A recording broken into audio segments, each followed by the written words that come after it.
you go to McDonald's or you go to these fast food stores and you get these little packets of these products that you're supposed to put as a condiment for these, foods that we're supposed to eat in this fast food, fast lifestyle society and pop culture that we're in. I mean, smells are just so important as well, especially the association with fast food. I mean, you smell ketchup and you instantly, oh my God, I want French fries, or I want a hamburger or a cheeseburger or something. And just the association. Why are they abstract? Why not make representational pictures?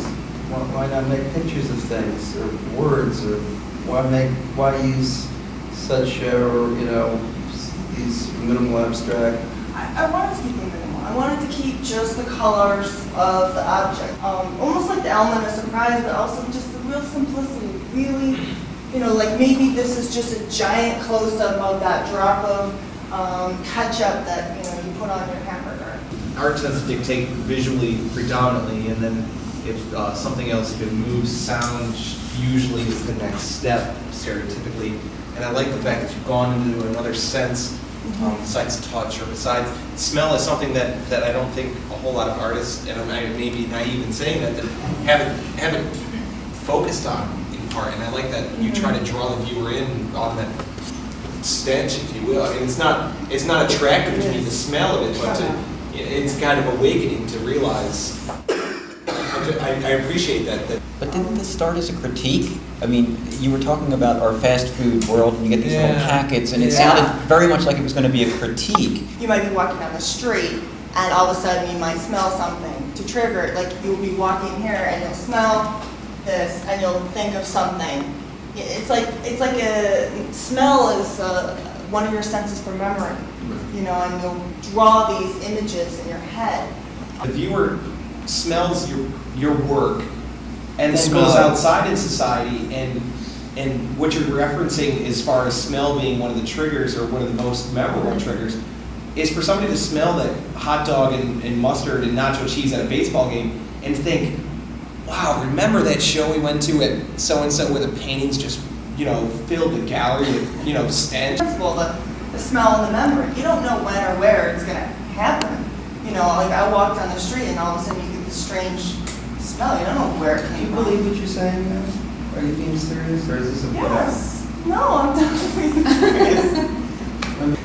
I feel like I got so much to do, and I don't feel like you take yourself seriously with this stuff. I mean, it's a pat and flat-footed critique of both painting and consumer culture, and it's as shallow as the paintings are. It's exactly as flat as the paintings are. It seems like it seems like such a cliche in every way, and to make it seem to present it as if you're doing anything interesting. I'm distracted by the paintings, whether or not I think they're interesting, and I don't think they're, I don't actually think they're bad color field paintings. I think actually they're kind of attractive next to each other. But that's irrelevant because it doesn't seem to be what the pieces are about. This would be interesting to everybody who doesn't know anything about painting and anything about art.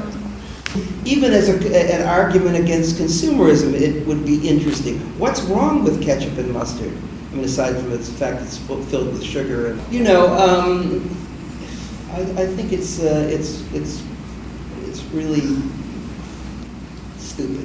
The thing I find most interesting, you were saying before, is that how it's it's disgusting how this stuff is going to last forever and ever on the can. Like, it's supposed to be edible stuff that gets processed by our body easily. Yet it has this brilliant color up here, and it's going to stay there because of all the preservatives in it. Are these for sale? Oh, of course. How much? 50,000. Because they last forever. Yeah, exactly.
Do you have a specific narrative in mind? I mean, I wanted it to be like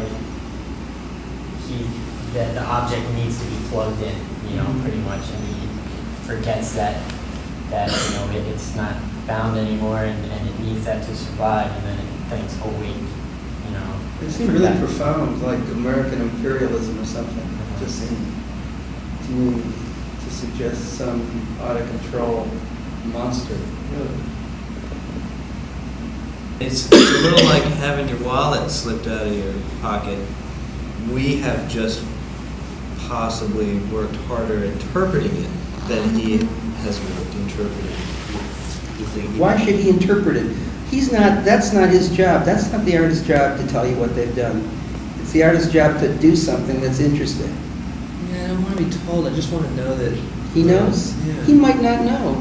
Some of the best artists, you ever read interviews with some really interesting artists or listened to them? I mean, they're often, artists Some of vary. them are dumb as a bag of hammers. That doesn't even mean they're dumb. They're just not articulate about what they're doing, perhaps. And what do you think?